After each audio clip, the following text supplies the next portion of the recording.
we would love to hear from you. It is important for men and young boys in particular as future leaders to get engaged and end the gender norms that perpetuate female genital mutilation and be a part of the solution to ending this harmful practice. But how does that come about?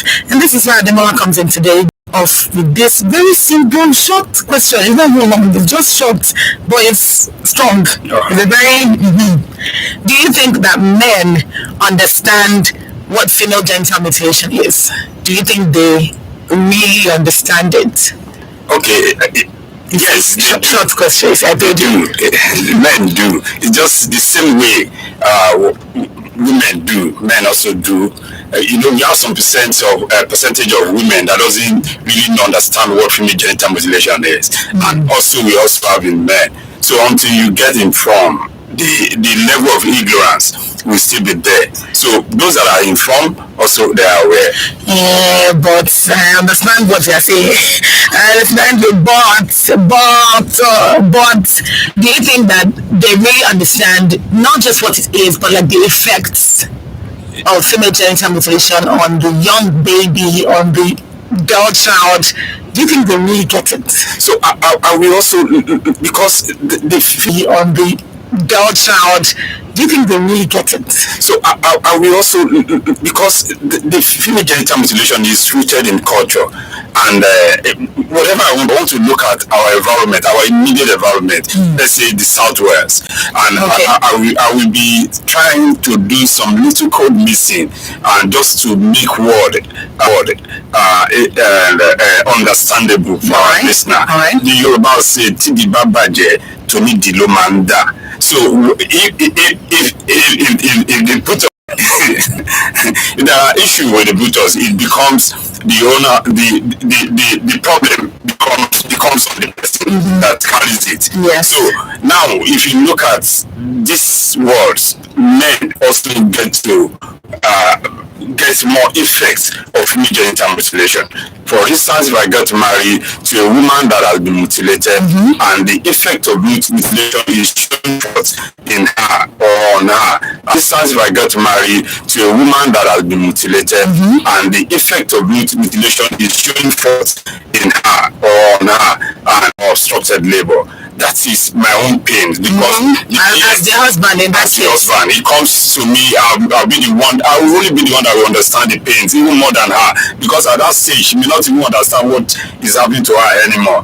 It will be who is still feeling it. So I will be the one that is feeling the pain more. So men does most of the time. That is what I would say. That your code mixing now scatter everything, but it will not scatter. I'm still here. Okay. It will not scatter it.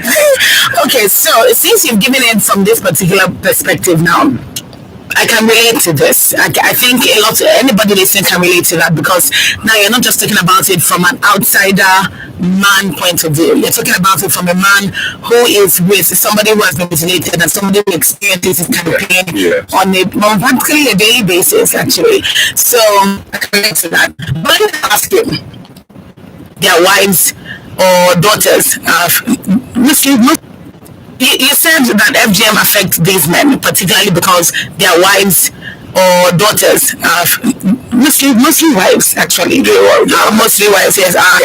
But do you think they are comfortable with speaking out against female genital mutilation?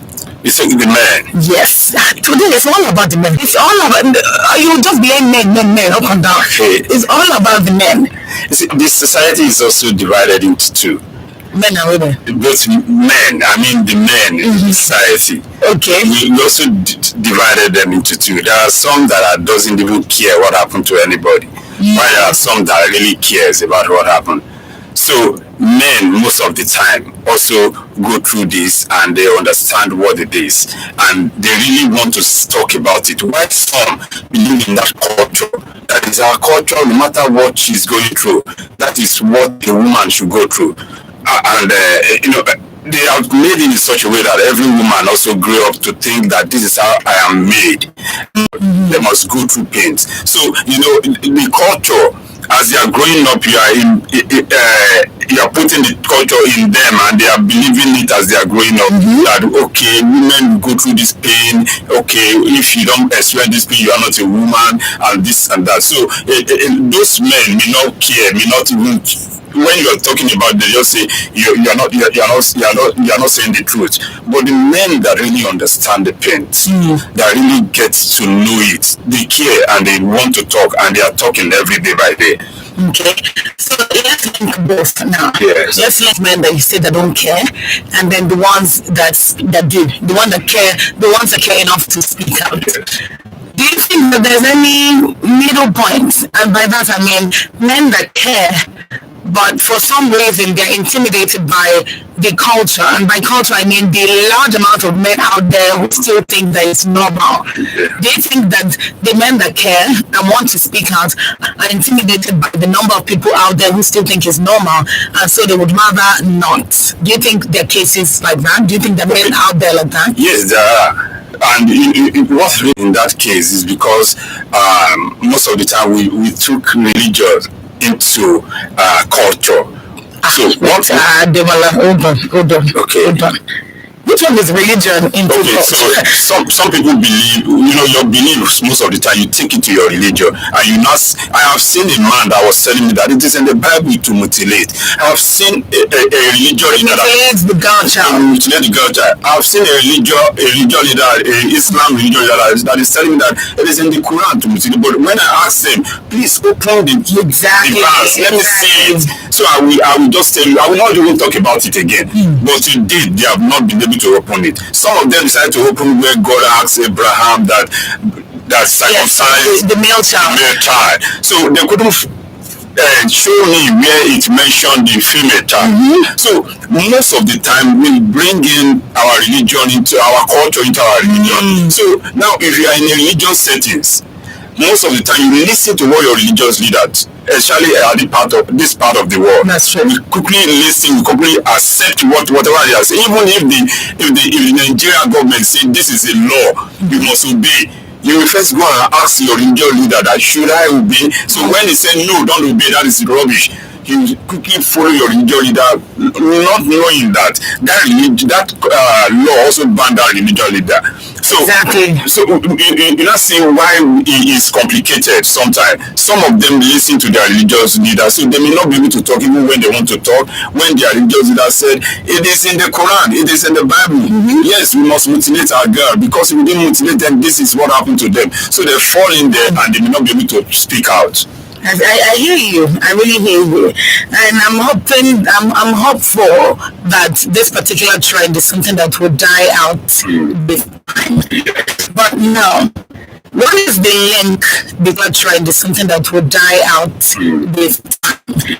But no, what is the link between and patriarchy or male dominance, particularly in Africa? Now I know female genital mutilation applies a lot even in other climes, but specifically there's a level of male dominance that people understand as cultural. And ladies are taught to like the man, because the men are the ones who provide. Those are some of the cultural beliefs that are ingrained in us right from childhood.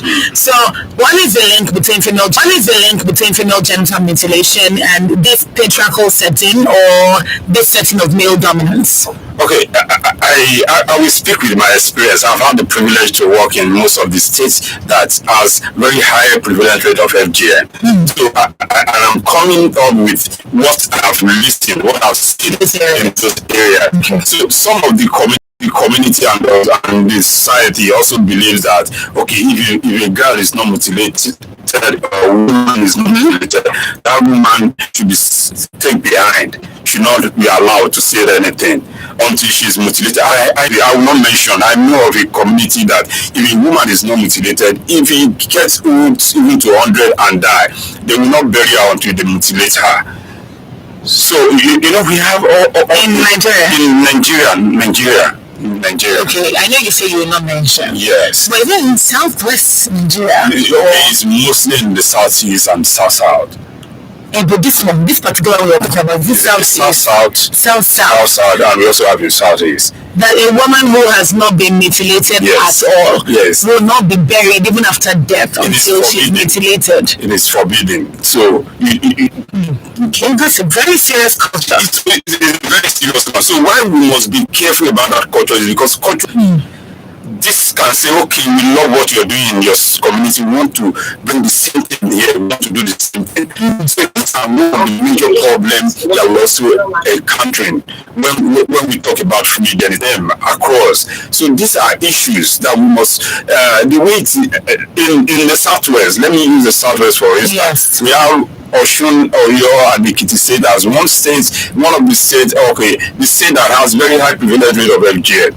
There is a community in Oyo State, and that is about the survey in 2018 is talking about 98%. That means among every 100 women, you find about 98 of them have been mutilated. So very high rate of FGM. So when you find yourself in these settings, whoever is not mutilated, they just tell this person you are not mutilated, and you can't say it. You have to lie that you have been mutilated, because if you're not mutilated, they have a lot of things to talk about you.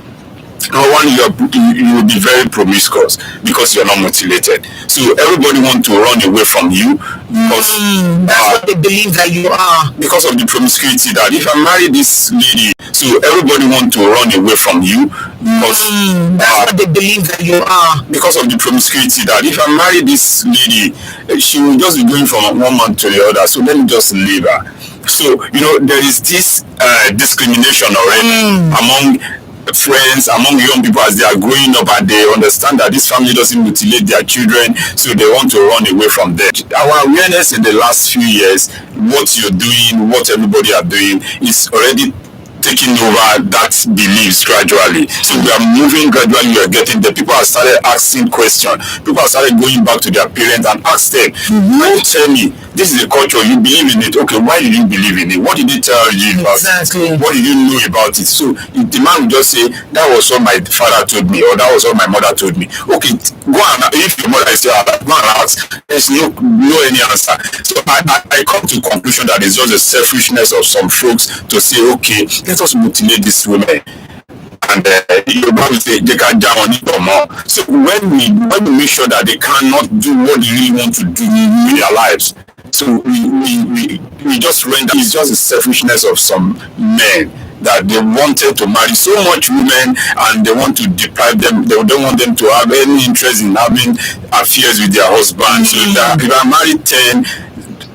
Even whenever I want to, after 2 months, I want to go to one of them, she'll be feeling somehow that this man is coming after 2 or 3 months. So they were able to do more farm work and go to farm. So this culture was just coming up, and people doesn't ask questions. This is called okay, this is what everybody is doing, let me also do it. And it keeps going. It keeps going. So that is one of the problems, and it's causing a lot of discrimination in some very rural community that they are yet to get more information. That's very true, and I can see why that's the case, because again, we've established here on the show several times that there's no affiliation with. There's no specific reason. You cannot pin it down to say this is the reason why people mutilate girls. You can't, because for everybody keeps saying, oh, it's what we know. This is what our parents taught us. When you go ask our parents, and that is what our parents taught us. You can ask them, even though they're in the grave, that is what our parents taught us. And at the end of the day, it looks like, so nobody even bothered to say, okay, why? The only why is that's what, and as African children, we are raised to obey our parents. So anything they say, even if they say, if you go there and they will mutilate you, you have to stay there. Yes, ma'am. Yes, sir. And at the end of the day, that's why we're where we are today. So I'm grateful for advocacy like this, because it helps people to open their eyes. I mean, I can imagine 98% in a particular community. That means there was no female in that place that's not mutilated. Yes. Okay.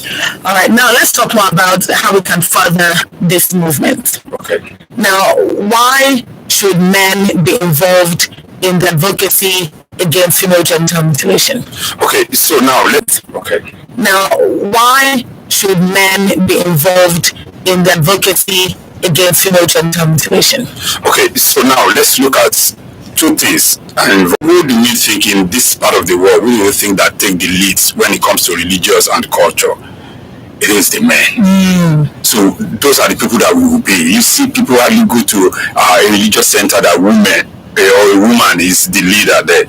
So everybody will be men. They will say, okay, you're a woman, you're not supposed to be a religious leader. You're a woman, you're not supposed to be a traditional leader. So even where they made women traditional or a woman a traditional leader, it's just for a temporary time. They call they just in there for anytime you get the original king. So it is men. So men take more of the decision at the family level. And mutilation happens at the family level. It happens at the community level. So at that level, it is men that take that decision. And people that we call only caller, most of them are men. We just have few women among them. Yes, their major work is to circumcise the boy or male. But eventually they discover that it's more lucrative to circumcise the female. So they started doing it. A lot of people, okay, for reasons. So they started doing it. So they have more, when they speak, a lot of people listen to them at the community level. If the traditional leader said, in my community, anybody that mutilates, we will ban that person in this community. A lot of people will say no. Even if they want to do it, then you have to hide somewhere or go to another community to get it done. But hide somewhere or go to another community to get it done. But when the female comes over and say, if you mutilate here, people will just say, who are you to talk? So, and that is what this society is saying. So the society recognize men more. So that is why the voice of men will make more meaning in the fight against genital mutilation, because it is rooted in our culture. Absolutely. That's 100% true. And I appreciate the explanation, like the way you've put it. I think that is absolutely, that's 100% true. And I appreciate the explanation, like the way you've put it. I think that is so simple positions that even men respect these men that are in these positions. So let alone, of course, if your man or if your father or your brother behoves on you as the woman to equally respect the person. So if the person is in a position of being like a traditional ruler or a religious leader, as you've said, automatically that person stares a certain level of respect from the people. And if the person says no more, to a large extent, they really have the say, and people would listen and apply no more to their lives. All right, it's 25 minutes past 2 on Women Radio 91.7. This is Let's Talk FGM. And Let's Talk FGM is an initiative of Haiti Health Initiative in partnership with Women Radio 91.7 and funded by the United Nations Trust Fund to End 7 and funded by the United Nations Trust Fund to End Violence Against Women. Today on Let's Talk FGM, we're discussing men as key players in ending FGM. Men as key players in ending female genital mutilation.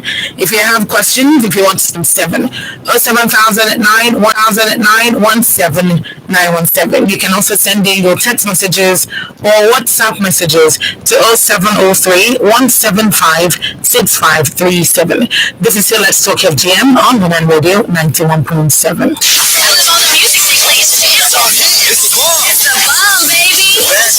We're bringing it to you live. This is Human Radio 91.7. Mama Dora, bring Dora, come on. I want that don't come circumcise her. You want circumcise your pikin? This generation, everybody don't know say circumcision no good at all. Now you want destroy your pikin life. Mama Dora, you know say person wey pay somebody to do circumcision. And person wey do circumcision, now them go prison wey fit reach like 4 years, and dem fit still even pay 200,000. If you say they do circumcision, you go still go prison for like 2 years and still pay like 100,000 fine money. You sure tell my family about this my first message to arrest you. What they do not good? You circumcise the right again. Father, that carry your yama knife from my house. Only self go report you. What they do not good? You circumcise the right again. Father, that carry your yama knife from my house. Only self go report you. Circumcision no good at all. As they cause plenty health paragraph for girls' body. My people, if you hear of circumcise any girl, somebody want to know enforcement person near you, or make you call 0812 467 0060. 6'9". Female circumcision no good. Make we join hands stop am. Na this health initiative to stop court projects wey dey funded by United Nations Trust Fund to end violence against women bring una this message. Women's Radio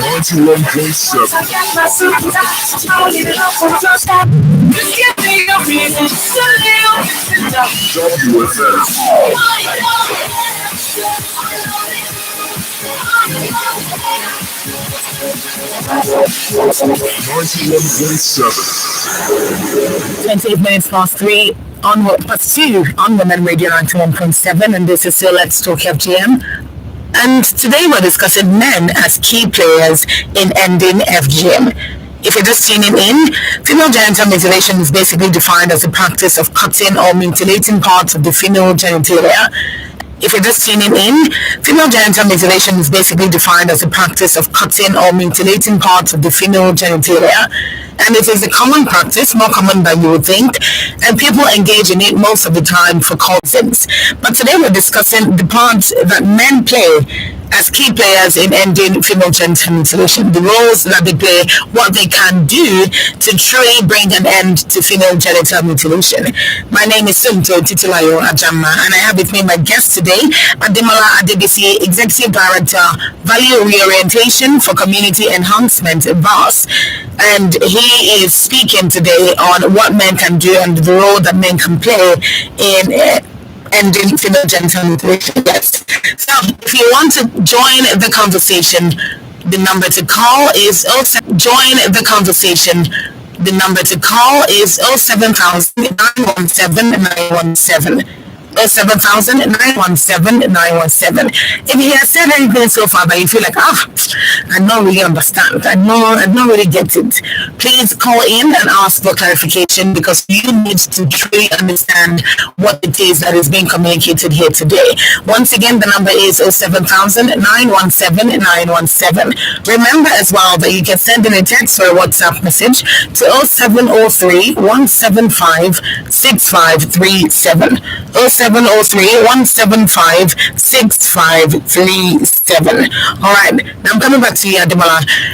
We've talked a lot about, things that are happening now, and a bit about why men should be involved, and how FGM affects men, and why some men find it difficult to speak against female genital mutilation. So that's all the background we've given.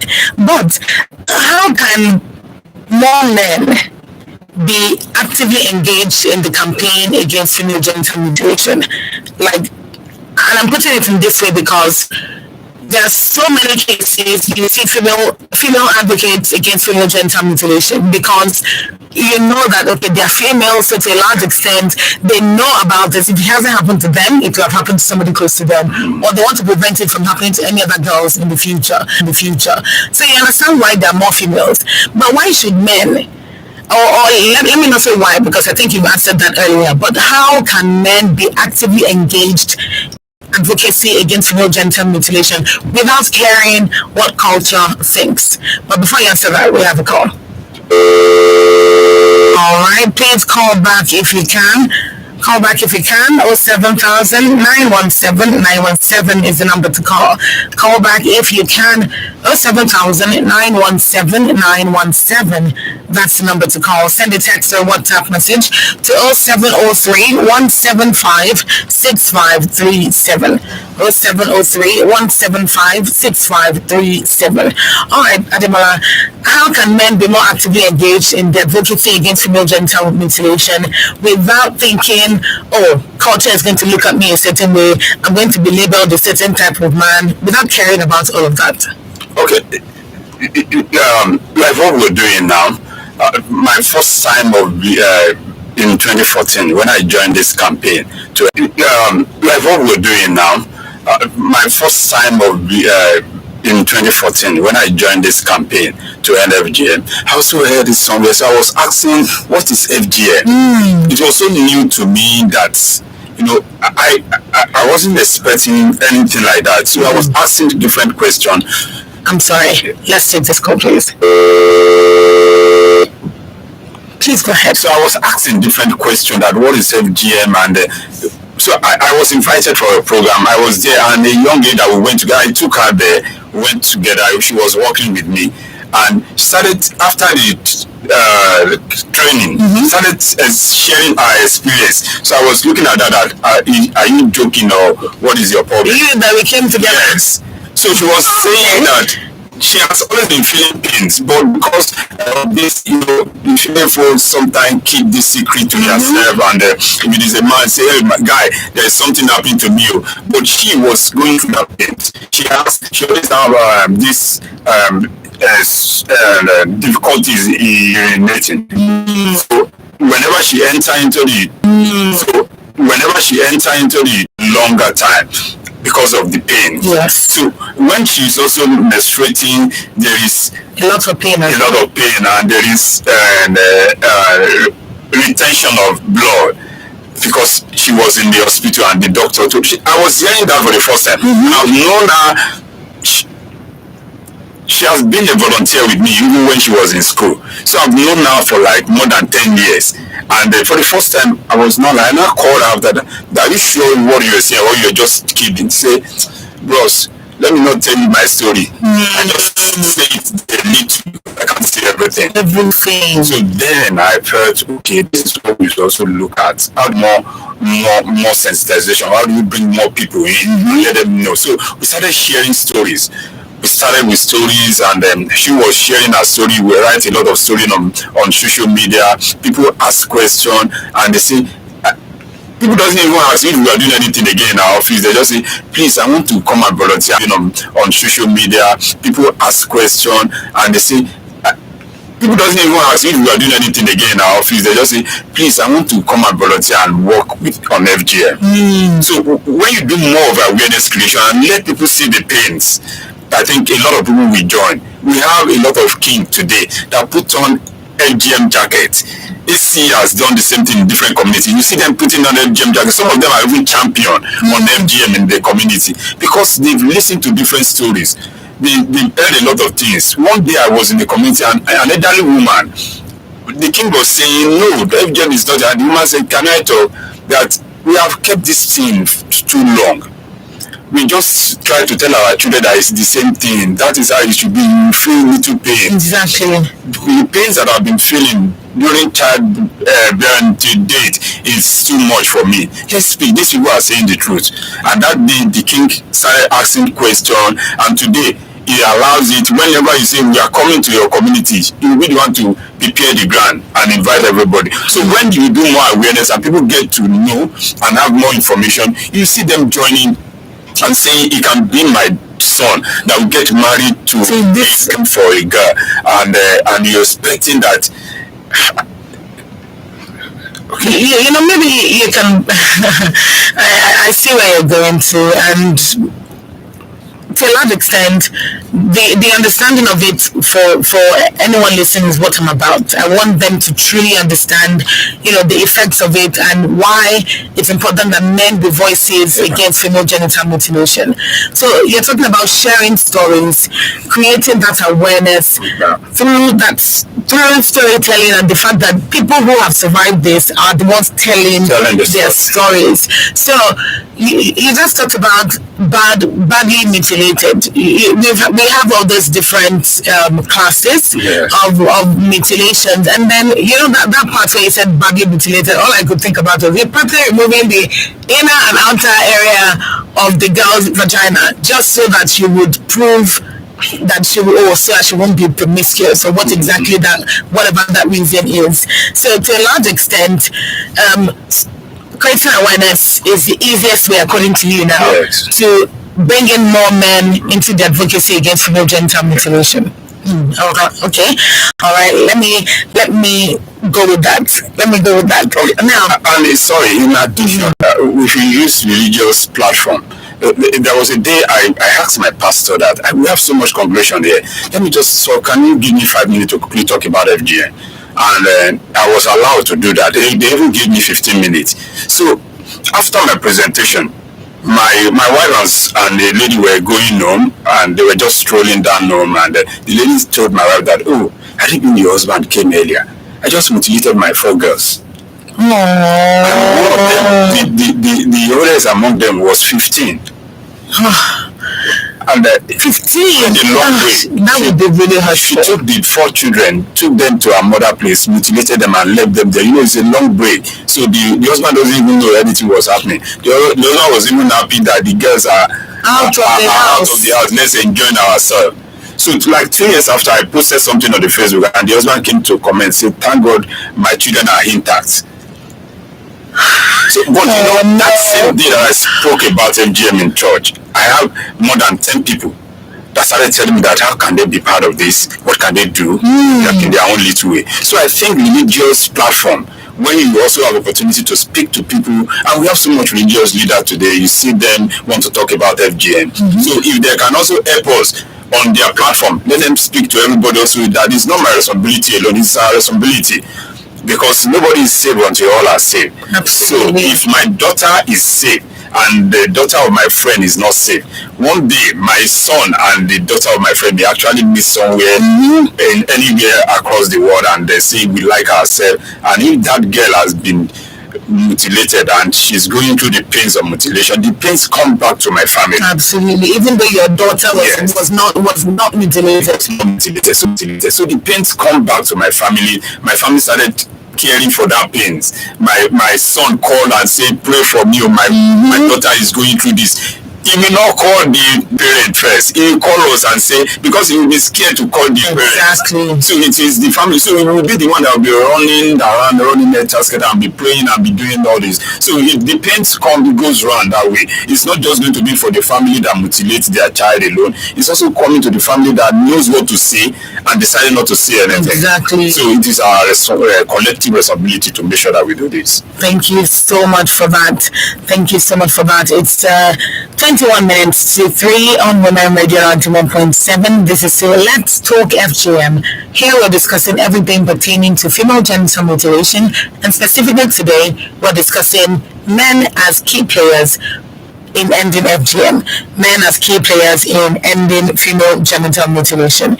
If you're a man out there, you're tuned in, and you're interested in what is being said today, then definitely this is something you should be a part of.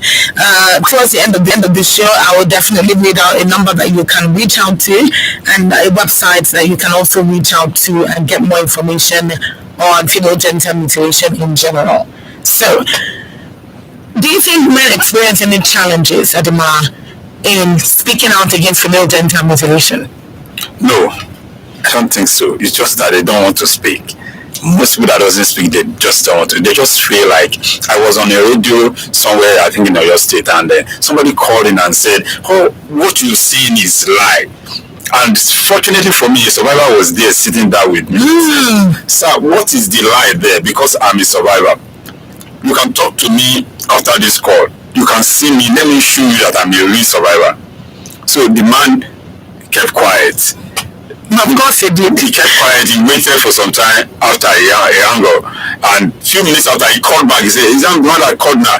So I'm not trying to say you're saying you're lying. I'm just trying to say that please look for how you say the message. You just support them. Say, he just saying the question again, and but because he listened to a lady that said, "I'm a survivor." So just tell me what is life. Let me know. So sometimes, a lot of people doesn't even have information. They just want to speak. So I think those are the part of the challenge that we find. But no man is scared of anybody to speak, except you're scared of your parents, and your parents insisted that they want to mutilate. So, but that means you're still a child. You don't need to get married when you get married. I hear you. I totally hear you.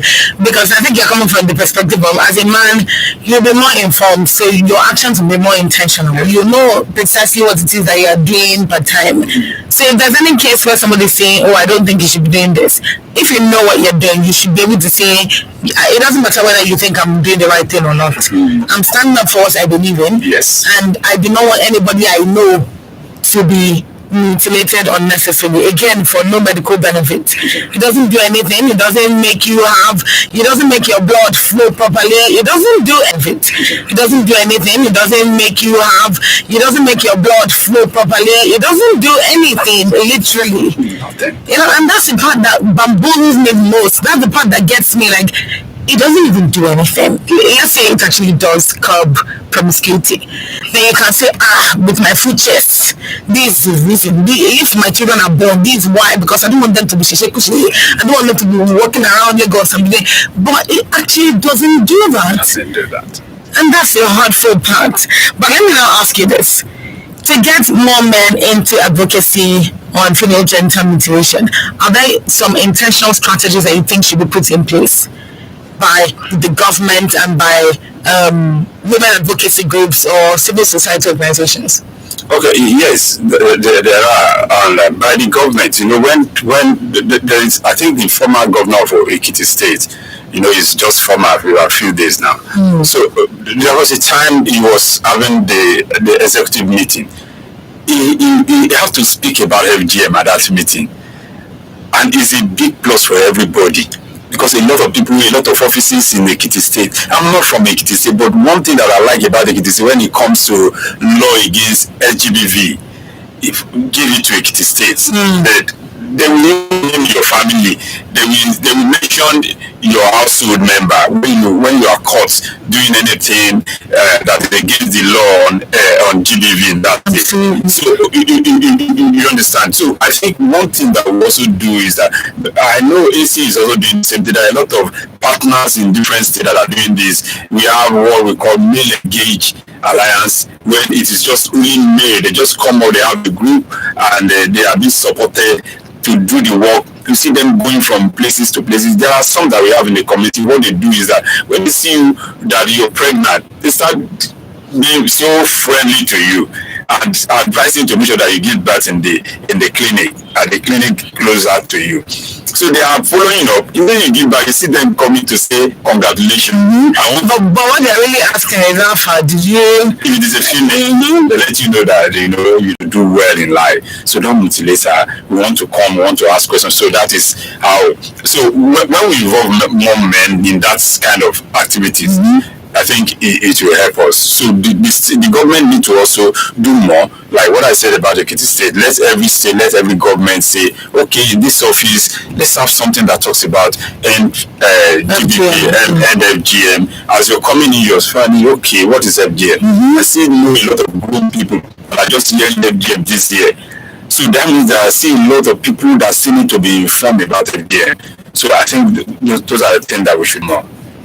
Very true. Very true. So we're going to round off in a bit, but I want to pick your brain on some of the experiences you've had. Some of the experiences that you've had in the course of your years as an advocate against female genital mutilation, that you can pin the success of some of these outcomes to a particular man or two men that took interest in the advocacy. Okay, let me start from. I will mention I have worked very well in 3 states on FGM. In Osun, I'm based in Osun State, in Oyo State, and in Ekiti State. So I will mention, let's say for instance, in Oyo State, the late Halafi was a big success because he supported the war. He came up and he said, if you check one of the websites, I think UNICEF or thereabout, you find his picture there, and it talk about it and say no more FGM. So these people, the traditional leaders, has really helped us, and I have a lot of friends. You know what they do? Well, even on my birthday, they just say happy birthday FGM. So people start asking that what is FGM? Yeah, because you're always posting about it and talking about it. One thing that I talk more about is FGM. So people want to ask me questions that what is FGM? So I have a lot of people that do t-shirts and give it to me and said stop FGM, because they don't even know much about it, but they know that is what I talk more. So these friends are really helped, and I have the team that work along with me, the volunteers, a lot of them. They have helped so much. So, and also survivor that could come up and say I am mutilated and it is wrong. So all these young girls that are mutilated and women that are mutilated, they have helped the work, and they will be able to record so much success on working to end FGM. Because I had to ask the question. in the sense that we're talking about men being key players in ending female genital mutilation. If they won't talk about it on a small scale, then how do you expect them to talk about it on a large scale? And that's why I had to ask you that question, because some people will say that, oh, 6 years is not a lot of years for business, but if your business is doing well, then that's what it is, and that's done. So you're not necessarily thinking about work all the time. You can still come and pay attention to your children, and then be there as they grow, so that you can see some of the process and explain things like this to them. So finally, before I let you go, you talked about these champions of FGM, champions of FGM in different areas. Are these champions male or female? Yeah, okay, we have male and female, but with male alliance, those one are Oh, they the champion are different things. So they are male and female. The champions. For the champions. All right. They are across different communities where AC works. They've trained them. I was part of the facilitator that did that. So they cross across the community. So we also have male alliance. Those one are just purely male. But they're in support of ending genital mutilation. That's why we call them male alliance, coming together to end FGM. Just male. So going back home, telling their wife that this house we're not mutilating any guy. The response of people, particularly for the men that are involved in female genital mutilation, the men that actually do this thing. I can only imagine if someone like you goes to meet maybe the man now, the chief of them, and says, "Oh, but you know what you're doing is wrong." What kind of reaction do you think you will get? Okay, they just want to tell us story about the culture again. So one of them told me that, you know, that if you get mutilated, you see girls crashing their skin, and then I say, okay, it's fine, you're right. But whenever you didn't wash that part, even as a male, if you're not watching your private part very well, you will scratch it. So when last have they taken their birth? As female, how many times? Say, but let's date every day. I said, so that is where the problem lies. Okay, now that you mutilated them, if they scratch the place, they couldn't answer that question. And so that's the thing. We also have answer to all their questions whenever they ask us these questions. But they still come up with the culture thing. This is our tradition, and we must keep it. But we are trying every day. Some of them are dropping that beliefs and embracing the good culture of Yoruba lands. Okay. There's someone to ask you. We don't have that much time anymore. But let me ask, what are your final words? We've talked a lot about this female genital mutilation, the way it affects people. The topic is men as key players. So you already understand that this is centered around the men. Yeah. So in what way would you say that men face pushback, particularly young men, pushback from older men who they want to talk to about ending female genital mutilation that they do as a business, or they do because they're hired to do it? Young men particularly, how do you think that they can communicate this to people in a way that they can draw more men to join them without any the insults of older people, so to speak? Yes, you know, most of the time is the government policy that also helped. When there is a strong policy that say you should not mutilate, people also nobody want to go to prison, you know.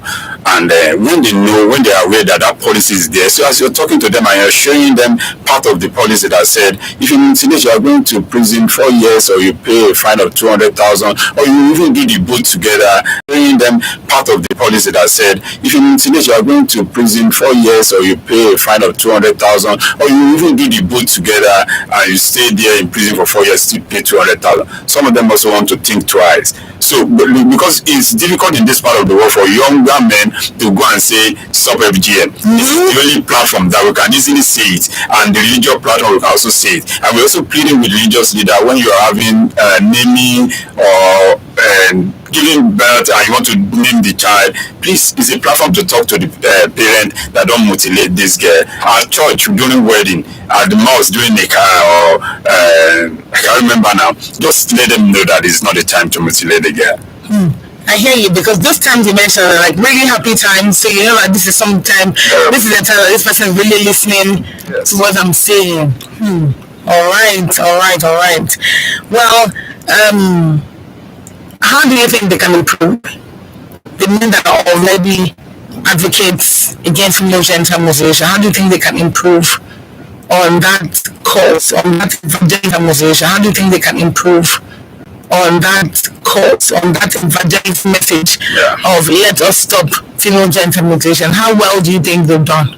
So they can improve by getting more knowledge, get more informed. When I started, I wasn't like this. So I also read about it, ask more questions. Some questions look so stupid, but you want to know, so that when somebody else asks you that question, you can have answer for that person. So ask more questions, talk to people about it. When you have I have about 3 survivors that works with me. So sometimes I just call them that. Sometimes, what are the things that you feel? Just talk to me, share knowledge with us. So it's so easy for us to answer questions when people ask those questions from us.